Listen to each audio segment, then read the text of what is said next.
Big market voices की कड़ी में आज आनंद टंडन सर जुड़ते हुए। आनंद सर, हाय, गुड आफ्टरनून। आनंद सर, आप आए और इस बीच माहौल, मूड भारतीय बाजारों का बढ़िया सुधर रहा है।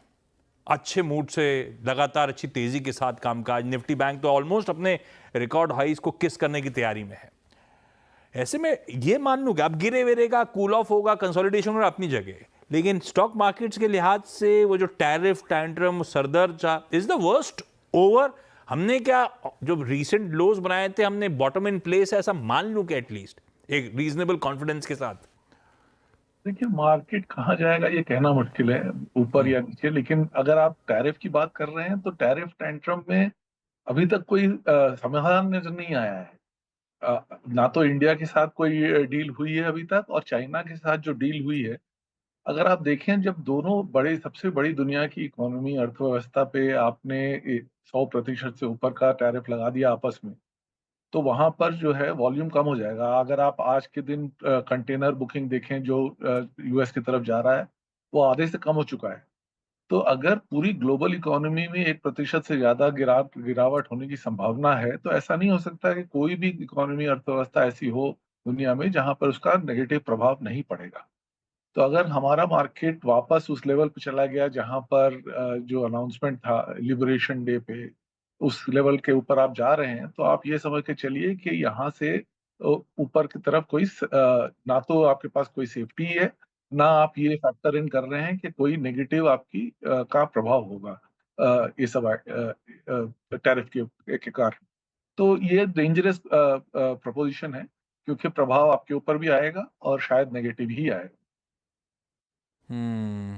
थोड़ा सा इस बात का ध्यान रखिए। ये बात सही है, टैरिफ के फ्रंट पे अभी सब कुछ सुलझा तो है नहीं, उलझा ही हुआ है, क्लैरिटी है नहीं, अभी भी रीजनेबल अनसर्टनिटी ही है, होगा क्या। हम होप जरूर कर रहे हैं कि बायलैटरल एग्रीमेंट हो रहा होगा तो शायद कुछ कंफर्ट मिल रहा होगा, पर ग्लोब अगर दिक्कत में रहा तो हमारे लिए भी दिक्कतें बनी रहेंगी।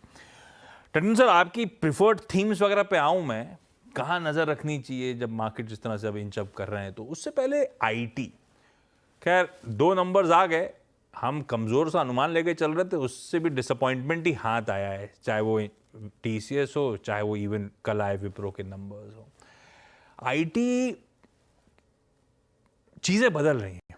वो पहले होता था मैसिव, हर क्वार्टर बढ़िया ग्रोथ, लगातार तेजी तूल पकड़ती रहती थी, अब वो दिन लगते हुए नजर आ रहे हैं। हाँ, बीच में जरूर 2 फाइनेंशियल ईयर ऐसे आए थे कोविड के बाद कि फिर से लगा था बाकी बढ़िया ग्रोथ, सुपर नॉर्मल ग्रोथ के ईयर्स आए, पर मामला अब एकदम ठंडा पड़ गया है। ये आईटी पर लॉन्ग टर्म नजरिया आप लोग का बन क्या रहा है? क्या बहुत कुछ अब बदलाव है? उस तरह की super normal growth, above average growth, वो दिन खत्म आईटी के पूरी तरह से? बढ़िया कैश फ्लो जनरेट करती रहेंगी, डिविडेंड डोल आउट्स का इंतजार करते रहें, इससे ज्यादा अब ज्यादा एक्सपेक्ट ना करें ग्रोथ के फ्रंट पे? ये ऐसे ही समीकरण बैठने वाले हैं आईटी के क्या? मेरे हिसाब से आपने जो कहा वही होगा, क्योंकि एक तो जो बेसिक मॉडल है इंडियन आईटी का, कि आप आदमी यहाँ से या आप सर्विसेज यहाँ से एक्सपोर्ट करें और वहां पे आप डॉलर में बुकिंग करें और इंडिया रुपी में पेमेंट करें। ये जो है दो चीजें हो रही हैं। एक तो ये कई कंपनियां जो हैं खुद ही अपना खुद जीसीसी बना रहे हैं, ग्लोबल का कैपेबिलिटी सेंटर वो खुद अपना बना रहे हैं। तो इसमें जो हमारी आईटी कंपनियां हैं उसका उसमें कोई खास फायदा नहीं हो रहा है। और दूसरी चीज क्या है कि, और ये मेरे हिसाब से पूरी तरह से फैक्टर नहीं हो रहा है, कि जो एफिशिएंसी आपको मिल रही है एआई के कारण, उसके कारण जो है हो सकता है कि आपको नियर टर्म मार्जिन शायद कंपनी में इम्प्रूवमेंट भी हो। लेकिन जो रिक्वायरमेंट होती है आईटी प्रोफेशनल की, स्पेशली कोडर्स, अब जो है कंसल्टेंट थोड़ा आप अलग रखिए, जो कि इंडियन आईटी ज्यादा करते नहीं है, लेकिन जो बेसिक कोडिंग है वो काफी हद तक जो है आपको कम लोगों से कर पाएंगे। और इसके कारण दो चीजें होंगी। एक तो आपके जो नंबर्स हैं रिक्रूटमेंट के वो गिरने वाले हैं।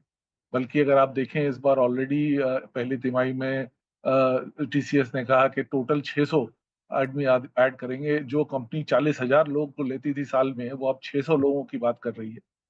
और इसका प्रभाव आईटी से ज्यादा बाकी कंपनियों पे पड़ेगा, क्योंकि हमको ये सुनते सुनते काफी टाइम हो गया है कि इंडिया जो है डोमेस्टिक कंजम्पशन स्टोरी है। रियलिटी ये है कि 50% of real estate, for example commercial real estate, grade A building जो है वो आईटी के लिए होती है। अगर आपकी आईटी की जो रिक्रूटमेंट है वो कम हो जाता है, तो वो डिमांड गायब हो जाएगी। क्या चीज आपको दिख रही है इस वक्त जिससे बाकी आपको कोई इसका जो स्लैक बन रहा है वो टेक ओवर करे। मुझे अभी फ़िलहाल ये समझ में नहीं आ रहा है। तो इसके कारण आईटी अलोन उतना फ़र्क शायद इमीडिएटली नहीं पड़े, क्योंकि अभी भी लोगों की डिमांड है, स्पेशली क्योंकि स्किल सेट चेंज हो रहे हैं और एआई का स्किल सेट ज़्यादा चाहिए। तो इसलिए थोड़ा हद तक वहाँ पे आपको बेसिक नंबर्स आते रहेंगे। लेकिन उसके कारण जो आपको जो नया रिक्रूटमेंट नहीं हो रहा है या कम हो रहा है, उसके कारण जो इंडियन डोमेस्टिक कंजम्पशन के ऊपर प्रभाव आएगा, वो मेरे हिसाब से अभी तक मार्केट फैक्टर नहीं कर रहा है। ओके। अच्छा आनंद सर, ये बाज़ार का जो कन्विक्शन इस वक्त सबसे ज़्यादा है वो है बैंक्स, एनबीएफसीज। और जो लास्ट हमारा कोलैप्स था टुवर्ड्स 22,000, उसमें भी बैंक्स ने उतना कंट्रीब्यूशन नहीं दिया था। 2 rate cuts, further rate cuts की पॉसिबिलिटी और स्टांस में परिवर्तन, अच्छे मॉनसून को लेकर स्काईमेट की टिप्पणियाँ।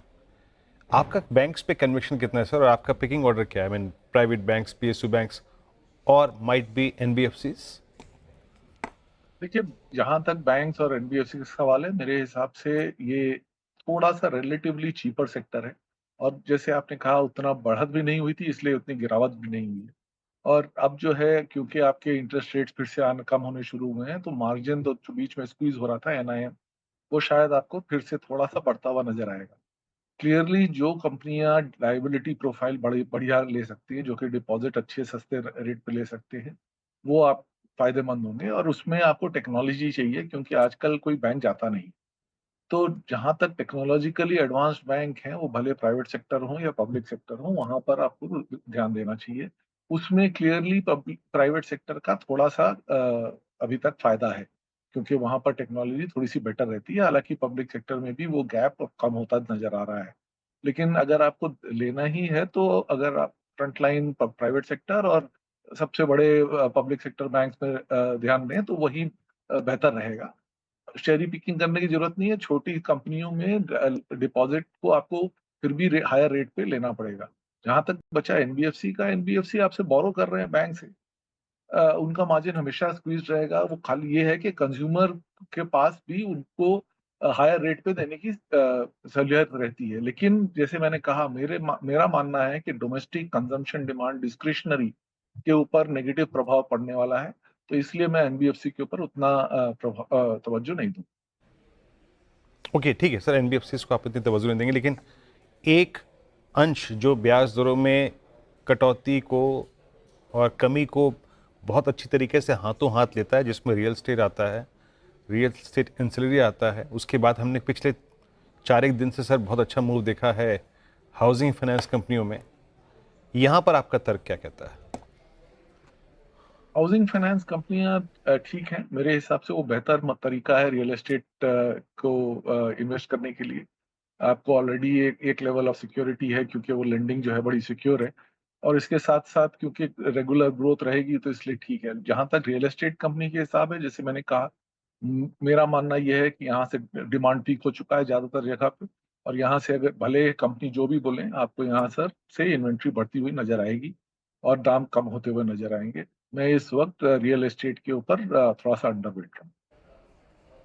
ओके। अच्छा सर, हमेशा सैद्धांतिक रूप में कहा जाता है कि अपने पोर्टफोलियो में थोड़ी सी कमोडिटीज़ को रखिएगा। मेटल्स ने लास्ट टाइम तो बहुत स्ट्रॉन्ग कंट्रीब्यूशन दिया था जब डॉलर इंडेक्स में सॉफ्टनेस आई थी। अभी आप कमोडिटीज़ में, अगर मैं थोड़ा सा मेटल्स को लेकर चलूँ, फेरस नॉन फेरस दोनों, या फिर केमिकल्स को की बात करूँ, या फिर कुछ हद तक सीमेंट की, अभी आपका किसी कमोडिटी पे कन्विक्शन है क्या सर? एंड स्पेशली केमिकल्स, जो कि लास्ट रिपोर्टेड नंबर्स कुछ कंपनियों के अच्छे थे, अभी भी पार्टिसिपेट कर रही हैं इस तेजी में। कमोडिटीज़ को लेकर आपका व्यू क्या है?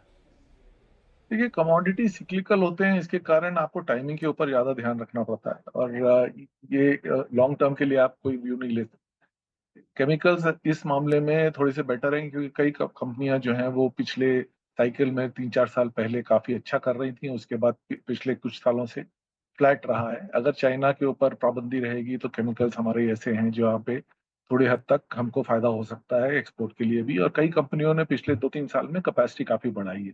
तो अगर आपको कमोडिटीज़ में लेना ही है, तो केमिकल्स स्पेशली जहाँ पर टेक्नोलॉजी थोड़ी-सी मुश्किल होती है हैंडल करना, तो उस लेवल पे मेरे हिसाब से आप फिर भी निवेश कर सकते हैं। मेटल्स पूरा सिक्लिकल है, आप चार्ट देख के भी इन्वेस्ट करें, वो ही बेटर रहेगा। ओके, मेटल्स, केमिकल्स पर आनंद सर का कन्विक्शन थोड़ा सा ज़्यादा है इस वक्त। अब आते हैं सर एक दो बास्केट्स को और छेड़ते हैं यहाँ पर, जहाँ पे बाजार ने थोड़ा सा कन्विक्शन अपना या फिर लोअर ट्रेजेक्टरीज पे दिखाना शुरू किया है। लास्ट अक्टूबर से लेकर सर ये मार्च तक के और इनफैक्ट फरवरी तक के प्राइस डैमेज में लीड किया था कैपिटल गुड्स ने भी। एल&टी की तो शक्लो सूरत बदल दी थी। आई मीन कमिंस को देखिए, एबीबी को देखिए, सिमेंस को देखिए। इस बास्केट में सर अब आपका कुछ कन्विक्शन लौट रहा है इस वैल्यूएशन पे?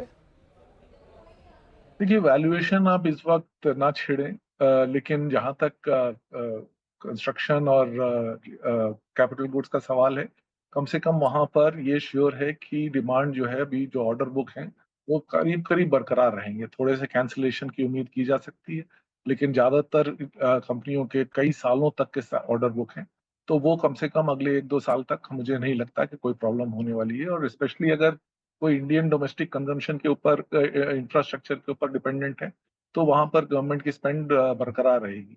तो वहां पर एटलीस्ट टॉप लाइन की आपको कुछ हद तक सेफ्टी नजर आ सकती है। वैल्यूएशंस मेरे हिसाब से अभी भी काफी स्ट्रेच्ड हैं, लेकिन अगर आपको कुछ नहीं मिला तो वो बेटर है। तो मेरे हिसाब से अगर आपको डोमेस्टिक कंजम्पशन के ऊपर लेना है, तो कंस्ट्रक्शन और इंजीनियरिंग शायद बेहतर सेक्टर रहे। चलिए आनंद सर, बहुत बहुत शुक्रिया, आप इस कार्यक्रम में शामिल हुए और सभी सेक्टर्स पर राय रखी अपनी और सांकेतिक रूप से कुछ स्टॉक्स पर टिप्पणी करी। बहुत बहुत शुक्रिया सर।